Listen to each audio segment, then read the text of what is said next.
अगला पार्ट है संविधान में सेविंग्स ऑफ सर्टेन लॉज, कुछ विधियों की व्यावृत्ति। ठीक, बड़े अच्छे ढंग से लिखा हुआ है। ठीक है, इससे पहले यहाँ पे आर्टिकल 31 लिखा हुआ था, तो 31 को आप जान रहे हैं समाप्त कर दिया गया है। संपत्ति का जो अधिकार था उसको समाप्त कर दिया गया है। ठीक, हेडलाइन जो बनाई गई है सेविंग्स ऑफ सर्टेन लॉज। ठीक है, यानी कि हर एक एक्ट में सेविंग क्लाज होता है, कुछ विधियों को व्यावृत्ति दी जाती है, यानी बचाव दिया जाता है, सुरक्षित किया जाता है कि उनके कारण या उन पर कोई प्रभाव ना पड़ने पाए। वैसा ही कुछ यहाँ पर भी व्यवस्था बनाई गई संविधान में भी। ठीक है, कौन सी विधियाँ हैं उनको व्यावृत्ति दी गई है, यानी कि दुष्प्रभावित नहीं होने पाएंगी। ठीक, तो 31A क्या कहता है? 31A अनुच्छेद 31 का जो ए है वो कहता है कि saving of laws providing for acquisition of states, यानी कि संपदाओं का अर्जन। ठीक है,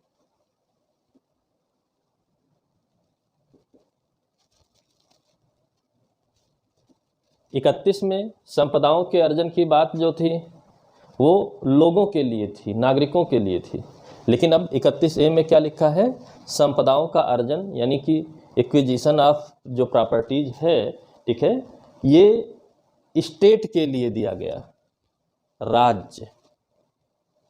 राज्य अगर संपदाओं का अर्जन कर रहा है तो उसके लिए कुछ विधि बनाई गई है, कुछ नियम बनाए गए हैं 31A में। ठीक है, इसको व्यावृत्ति दे दी गई है, इस अर्जन को व्यावृत्ति यानी कि सेव कर दिया गया है, सुरक्षित कर दिया गया है। ठीक है, संपदाओं के अर्जन को जो स्टेट द्वारा संपदाएं अर्जित की जा रही हैं, ठीक है, सब कुछ होते हुए भी ठीक सेविंग कर दी गई है, सुरक्षित कर दिया गया है, सब कुछ कर दिया गया है। ठीक है, और इसके लिए अगर राज्य विधि बनाती है, ठीक है, यानी कि इससे रिलेटेड जो विधि है,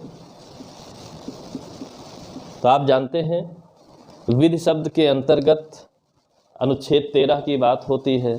ठीक है, 13 की, तो 13 ठीक 13 में जो विधि शब्द लिखा है वो ठीक है 14-19 में जो विधियां बनाई जानी हैं वो ठीक है 13 शब्द के भीतर विधि शब्द जो लिखा है वो 14-19 के जो अधिकार हैं और इधर स्टेट जो विधि बना रहा है वो ठीक है इनके आधार पर शून्य नहीं होंगी। यानी कि सुरक्षित क्या किया गया कि 13 के विधि शब्द के अंतर्गत आता हो ऐसी कोई बात हो, बनाई गई विधि 14 या 19 का उल्लंघन करती हो ऐसी कोई बात हो, तो इनके आधार पर शून्य नहीं होंगी। इसी को व्यावृत्ति कहा गया, सेविंग कहा गया। ठीक है, और ये किस विधि की बात कर रहा है? केंद्र की विधि। केंद्र की विधि के लिए डायरेक्टली है, राज्य की विधि विद राष्ट्रपति की सहमति। केंद्र की विधि को डायरेक्टली संसद द्वारा बनाई गई विधि को सीधे तौर पर ठीक है, लेकिन राज्य विधानमंडल की अगर विधि है ठीक, तो जैसे ही अनुमति प्राप्त होती है राष्ट्रपति की, वह भी यहाँ पर अनुच्छेद 31 के फर्स्ट क्लाज में 31A में ठीक है बच जाएगी। सेविंग दे दिया गया, व्यावृत्ति दे दिया गया। ठीक, अब इसको एक मान्यता तो दी गई, लेकिन विधिमान्यकरण कैसे किया जाए? ठीक है, विधिमान्यकरण कैसे किया जाए? ठीक,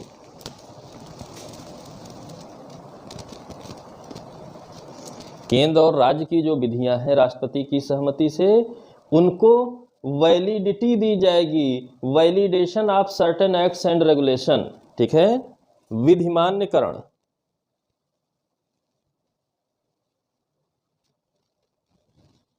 वैलिडेशन ठीक, कोई एक्ट हो कोई रेगुलेशन हो, कुछ भी हो, इसका विधिमान्यकरण किसके माध्यम से किया जाएगा? 9th शेड्यूल, 9वीं अनुसूची के माध्यम से विधिमान्यकरण किया जाएगा। और यह बात कहाँ लिखा गया? 31 के किस खंड में? सॉरी, 31 का कौन सा खंड नया जोड़ा गया? बी में। ठीक है। 31 खा ऐसे अधिनियमों विनियमों को मान्य विधिमान्यता देता है 9th शेड्यूल में, यदि वो रख दिए जाएं तो उन्हें मान्यता देता है कि उनको अनुच्छेद 13 के आधार पर, 14, 19 आदि के आधार पर प्रश्नगत नहीं किया जा सकता है न्यायालय में। यानी कि न्यायालय के अधिकार की सीमा को सीमित कर दिया गया। ठीक है, जुडिशियल रिव्यू की पावर को सीमित कर दिया गया। तो क्या यह मूल ढांचे का उल्लंघन है? प्रश्न उठता है, क्या यह मूल ढांचे का उल्लंघन है? ठीक है, सीमांकन। अब बात आई, इसमें लिख सकते हैं न्यायालय में प्रश्नगत नहीं। विधिमान्यता का मतलब है कि यहां रख देने के बाद वैलिडेशन मिल गया है, न्यायालय से इसकी वैलिडिटी प्रूफ कराने जाने की जरूरत नहीं है, यहां रख देना ही पर्याप्त है। न्यायालय में प्रश्नगत नहीं किया जाएगा। ठीक है, सामान्य तो यह नियम बन गया, सामान्य नियम यह बन गया। ठीक है, अब बात आई यहां पर न्यायालय ने भी इसे मान्यता दे दी। ठीक, कि यह बात मूल ढांचे के विरुद्ध, या उस समय जिस समय मान्यता दी गई, मूल ढांचे का प्रश्न नहीं था, माना गया कि कोई समस्या नहीं है। फिर यह मामला चलता रहा 2007 तक। और 2007 में कौन सा वाद आया? हाँ, IR केल्हू वर्सेज तमिलनाडु राज्य, ये आया। यानी कि 31A, 31B, ठीक है, इन सब की बात अगर की जाए तो आप देखेंगे कि ये सब जुड़ने के साथ सारा सिस्टम चला आ रहा था। लेकिन IR केल्हू ने एक बात स्पष्ट की। क्या स्पष्ट की? केशवानंद भारती कब आए? 1973 के पश्चात रखी गई विधियां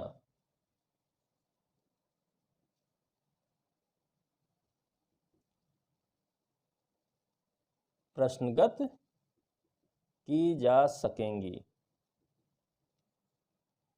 ठीक है, यानी कि केशवानंद भारती में जो मूल ढांचे का सिद्धांत आया, उसके आधार पर प्रश्नगत की जा सकेंगी। अब बहुत सिंपल बात, यहाँ तो इतनी ही बात। लेकिन अब बात आती है कि यह क्या है, क्या मतलब है। देखिए, भारत स्वतंत्र हुआ। जब भारत स्वतंत्र हुआ तो असमानता बहुत ज़्यादा व्याप्त थी, लोगों के बीच बहुत ज़्यादा असमानता थी। या तो कोई बहुत धनाढ्य था, या तो बिल्कुल गरीब थे।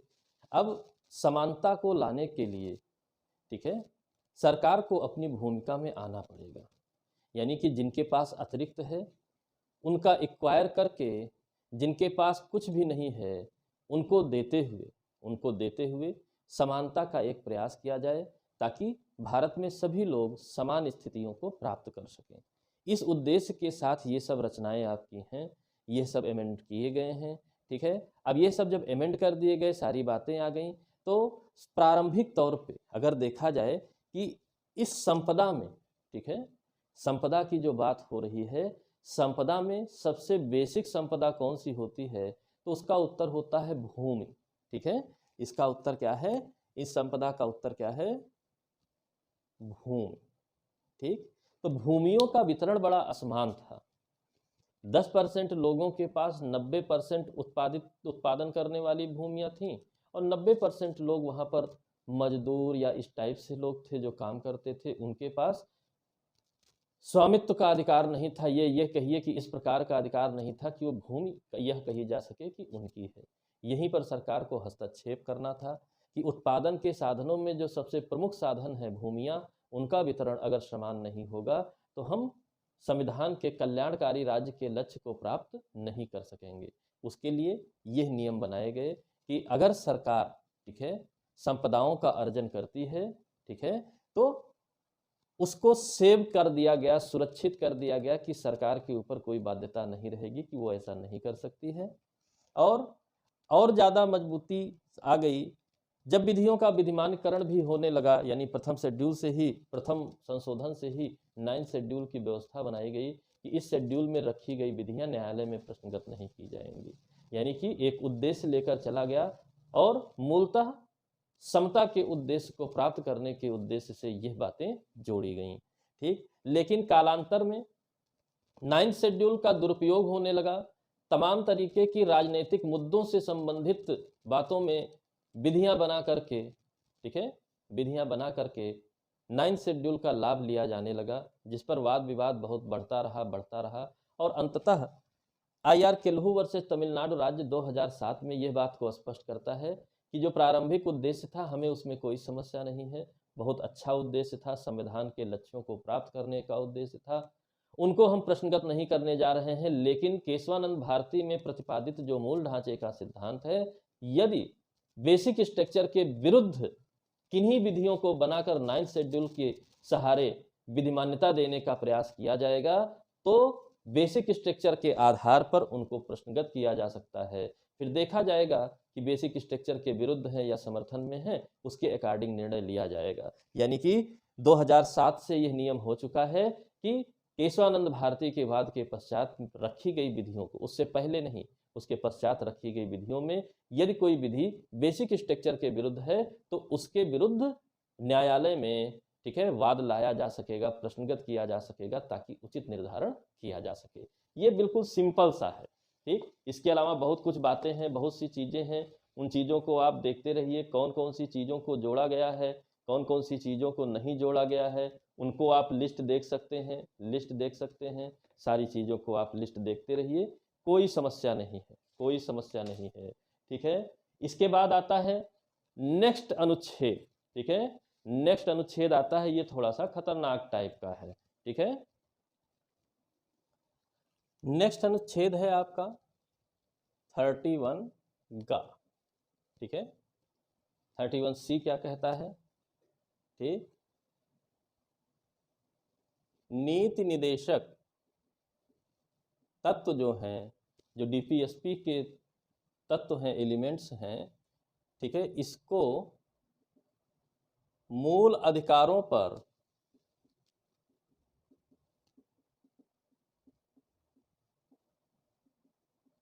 प्रभावी बनाने के लिए किया गया।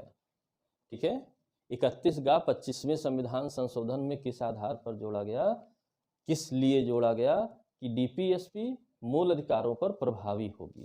ठीक है, इसमें 2 खंड थे, इस 31 गा में 2 खंड थे। ठीक है, एक तो ये था कि DPSP के लक्ष्यों के लिए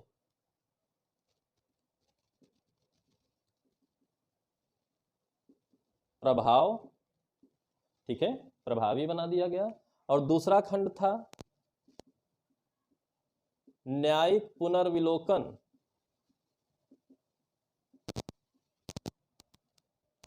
के विरुद्ध, या नहीं कह सकते हैं, न्यायिक पुनर्विलोकन नहीं किया जा सकेगा।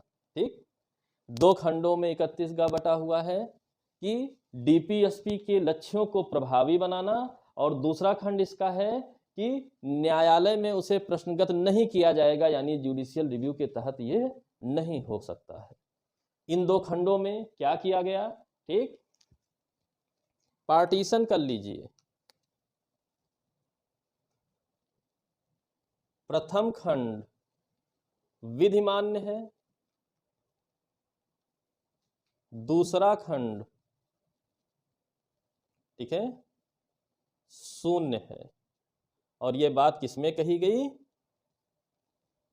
केशवानंद भारती के बाद में। ठीक है, बहुत सिंपल है। डीपीएसपी के लक्ष्यों को प्रभाव देने के लिए जो बात कही गई है वो ठीक है, क्योंकि कल्याणकारी राज्य की स्थापना करनी है, राज्य का परम उद्देश्य है।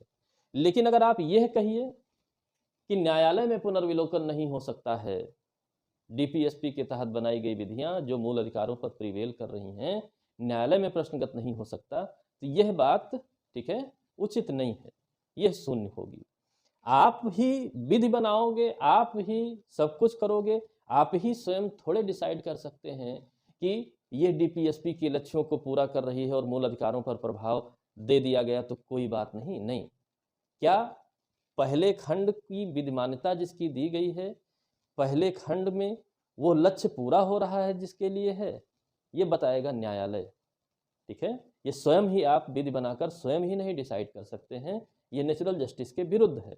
आप बनाइए, प्रभाव दीजिए, कोई समस्या नहीं है, लेकिन प्रभाव अनुचित है या उचित है, इस बात को प्रश्नगत करने के लिए यदि न्यायालय का सीमांकन किया गया, ये सर्वथा अनुचित है, क्योंकि न्यायिक पुनर्विलोकन संविधान का मूल ढांचा है और इसके अवरुद्ध करने वाले, इसकी शक्ति को घटाने वाले संशोधन को शून्य घोषित कर दिया जाएगा। इसी वजह से केशवानंद भारती में, जिसमें स्वयं मूल ढांचे का सिद्धांत पारित किया गया, पहले खंड को विधिमान्य घोषित किया गया और दूसरे खंड को गैर विधिमान्य यानी कि शून्य घोषित कर दिया गया। तो 31 में दो बातें हैं, नीति निदेशक तत्वों को मूल अधिकारों पर प्रभावी बनाया गया है, अच्छी बात, लेकिन न्यायालय के जुडिशियल रिव्यू के पावर को भी अगर आप ब्रेक कर रहे हैं तो वो अच्छी बात नहीं है, वो पार्ट आपका शून्य होगा। इस तरीके से न्यायालय द्वारा कहा गया। ठीक है, क्लियर है?